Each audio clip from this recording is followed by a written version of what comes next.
আমি আমার 5 মাসের প্রেগনেন্ট স্ত্রী আরতির শাড়ি ধুয়ে ছাদে দেওয়ার জন্য নিয়ে যাচ্ছিলাম। আমার বোন ছায়া এসে চেঁচিয়ে উঠল, বাচ্চা কি শুধু তোর বউয়ের একার হচ্ছে? দুনিয়ার আর কারো হয় না? কি এমন নবাবের মেয়ে যে তোর বউ বরকে দিয়ে কাপড় ধোয়াতে হচ্ছে? আমি বোনকে বললাম, নবাবের মেয়ে তো তুইও না, তাও তো জামাই তোর জন্য 2টা কাজের লোক রেখেছে।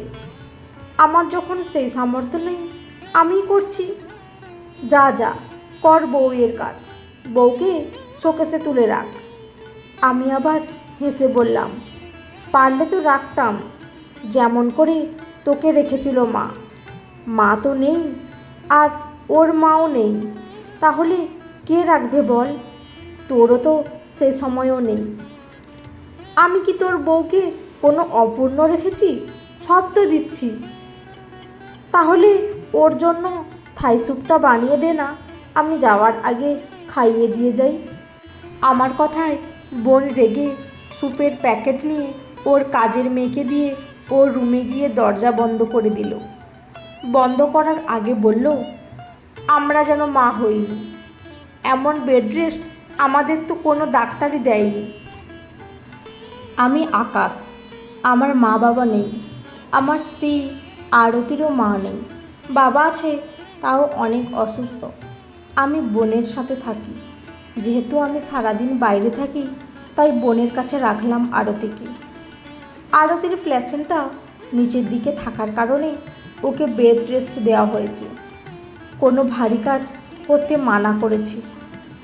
এক একজনের শরীর তো এক এক রকম, কেউ খুব দুর্বল হয়, কেউ খেতে পারে না, বা কারো বেশি কারো কম। কিন্তু যে মেয়েরা এইসব ফিল করে যায়, তারাই যেন আরেকজনের ব্যাপারে এইসব বুঝতে চায় না। আমি রুমে যেতে আরতি বলে উঠল, বোনের সামনে আমাকে ছোট বানিয়ে নিজে মহান সাজছ? আমি কিছু করতে পারি না, আমি খারাপ বউ, এইটা বলছো তো? এইটা প্রমাণ করতে চাইছো? বলতে বলতে কান্না শুরু করে দিল। আমি চুপ করে তাকিয়ে রইলাম। আমি চুপ করে আছি দেখে আরতি আবার বলল, তুমি আমার জন্য বোনের সাথে ঝগড়া করলে, আর আমি তোমাকে কথা শোনাচ্ছি। আমি খুব খারাপ, তাই না? এই বলে আবার কান্না করতে লাগলো।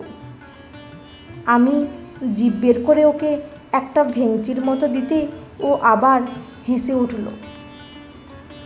আমি বললাম, ডিম সিদ্ধ রেখে গিয়েছি, খেয়েছো?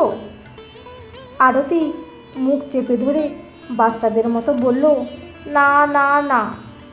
আমি ওকে চেপে ধরে খাওয়াতে লাগলাম। এই সময় মেয়েদের খুব মুড সুইং হয়, এই হাসে তো এই কাঁদে। কেন কাঁদছে নিজেও জানে না। অনেক দিন ধরে নিজেকে বন্দি রাখা বা হরমোন চেঞ্জের কারণে মেয়েদের মনে হয় তারা কিছু না এখন আর, তাদের সব যত্ন বেবির জন্য। কিন্তু এদের এই ব্যাপারগুলো নিয়ে আপনি মন খারাপ করলে বা কথা শোনালে বা তাকে সামলাতে বললে কোনো কাজ হবে না, উল্টে সে আরও ভেঙে যাবে। এইগুলো তো একদিন ঠিক হয়ে যাবে, কিন্তু যে কষ্টটা আপনি এখন দেবেন তা সারা জীবন দাগ কেটে থাকবে। আমি অফিসে যাওয়ার আগে ওর ওষুধ আর সব কিছু গুছিয়ে দিয়ে অফিসে গেলাম।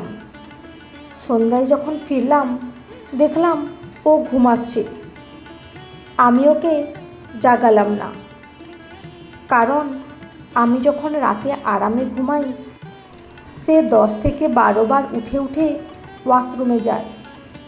যে মেয়ের রাতে ঘুমালে কোন দিকে রাত যাচ্ছে খবরই থাকতো না, সে মেয়ে এখন 1 ঘন্টাও টানা ঘুমাতে পারে না।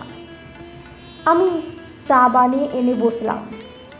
বোন এসে বলল, এই অবেলায় ও ঘুমোচ্ছে কেন? ডেকে দে না।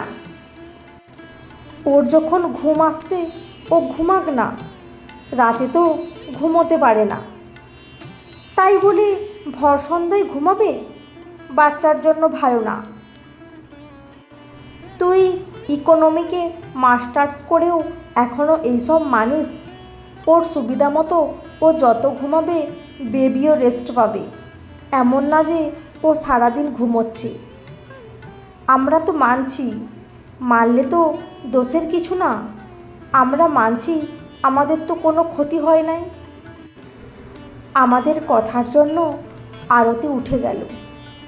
আমার চোখটা লেগে এসেছিল, রাতে ঘুম হয় না তো তাই। আমি ওর দিকে চায়ের কাপটা এগিয়ে দিয়ে বললাম, ঠিক আছে, এই ধরো চা খাও। আরতি উঠে বসতেই বোন বলল, যে জন্য এসেছিলাম, কাল আমার জায়ের ভাইয়ের বিয়ে, অফিস থেকে তাড়াতাড়ি আসিস। আমি মাথা নেড়ে সায় দিলাম। আরতিও খুব খুশি হলো। তারপর ও রান্নাঘরে রান্না করতে চলে গেল। পরের দিন আমি অফিস থেকে ফিরে দেখি আরতি অনেকগুলো শাড়ি নামিয়ে রেখেছে, কোনটা পরবে না কোনটা পরবে না। অনেকগুলো চুড়িও রেখেছে। তার মধ্যে লাল রঙের একটা শাড়ি নিল, আমাকে দেখালো। আমি সাই দিতেই ও সেটা পরে নিল। আমি জানি ওর প্রিয় রং লাল। তারপর ও রেডি হয়ে নিল। বোন ডাক দিল, কি রে, রেডি তুই? হ্যাঁ, আমরা আসছি, রেডি হয়ে গেছি। আরতি চুড়ি পরবে শুধু। দিদি তাড়াতাড়ি রুমে ঢুকে বলল, আমরা মানে আরতি রেডি হচ্ছে কেন? কেন, ও যাবে না এই অবস্থায়? আমি হেসে বললাম, কি অবস্থায়? এই অসুস্থ অবস্থায় ও বিয়েতে যাবে এত মানুষের সামনে? প্রেগনেন্সি কি অসুস্থতা নাকি?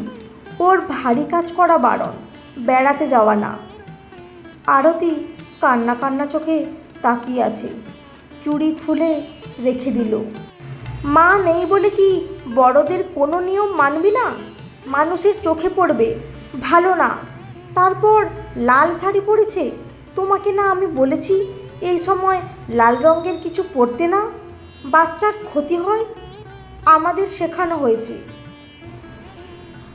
আরতি শাড়ি খুলতে চাইলে আমি বললাম, শাড়ি খুলো না তুমি। আর দিদি, মানুষের চোখে পড়বে মানে? আমাদের অফিসে 3 জন মহিলা আসে, তারা প্রেগন্যান্ট। রোজ এত মানুষের সাথে তাদের দেখা হয়, তাদের তো কিছু হয় না। দুজনে লাস্ট মাসে সুস্থ স্বাভাবিক বেবি হলো। কই, কি হলো? আর কাপড়ের সাথে বেবির ক্ষতির কোনো কানেকশান নেই। বরং আরতি ওর পছন্দ মতোর কাপড় পরতে পারলে ওর মনও ভালো থাকবে, আর বাচ্চার মনও ভালো থাকবে। আর ও যে ডাক্তারের কাছে যায়, সব মেয়েই যায়, তখন ওখানে এত মানুষে দেখে, তখন তো কিছু হয় না। কবে যে এই সব ছাড়বি তুই দিদি? আমরা তো বেবি হওয়ার আগে আর পরে 2 বছর এইসব অনুষ্ঠানের মুখ দেখি নাই। তোদের না যত ইচ্ছে। তুই দেখিসনি, কিন্তু তোর কি ইচ্ছে হতো না? হতো কি না বল? হতো, কিন্তু আমরা বাচ্চার কথা ভেবে স্যাক্রিফাইস করেছি। একটাই তো বছর, কিন্তু তাও তোর ইচ্ছে হতো। তুই পারিসনি বলে কি সেও পারবে না? এইটাকে স্যাক্রিফাইসের নাম দিয়ে আর কতকাল মেয়েদের ইচ্ছেগুলো দমিয়ে রাখবি বলতো? আরতি বলল, থাক, এত কথা বলার দরকার নেই, আমি যাব না। দরকার আছে। কত শখ করে সারাদিন খুশি মনে সেজেছো তুমি, খুলবে না কিছু। চলো আমরা বের হই। দিদি তুই যা বিয়েতে, আমি যাব না। আমি ওকে নিয়ে অন্য কোথাও ঘুরে আসি। আমি তো তোদের ভালোর জন্যই বলেছি। জানি দিদি, তবে ল্যান্ডফোনে ভালো কল কথা শোনা যেত বলে কি তুই এখন স্মার্টফোন ইউজ করিস না? চলার পদ্ধতি যেমন চেঞ্জ হচ্ছে, চিন্তাও চেঞ্জ করতে হবে। এই বলে আমি আরতিকে নিয়ে বের হয়ে গেলাম। ওর চোখে মুখে যে হাসি ফুটে উঠেছে, আমার মনে হলো ওর ভেতরে আমাদের সন্তানও হাসছে। প্রেগন্যান্সির দারুণ একটা জার্নি মেয়েদের জন্য। তাদের চেনা জানা পুরো জীবন উলটপালট হয়ে যায়। তাদের শরীর, তাদের চিন্তাভাবনা সব। হাজারো সমস্যা, ঘুমাতে না পারা, মুড সুইং, এইসবে বিরক্ত না হয়ে তাদের বোঝার চেষ্টা করুন যে মেয়েটা তার পুরো শরীর বাজি রেখে আপনার সন্তান আনছে এই পৃথিবীতে, সবটা উজাড় করে, এত কষ্ট সহ্য করে সে মা হয়ে উঠছে। আর আপনি যদি তাদের সামান্য ইচ্ছে পূরণ করতে না পারেন, যত্ন নিতে না পারেন, মুড সুইং সহ্য করতে না পারেন, তাহলে আপনি বাবা হচ্ছেন কিভাবে? শুধু নাম দিলে কি বাবা হওয়া যায়? বাবা হওয়াও একটা প্রক্রিয়া।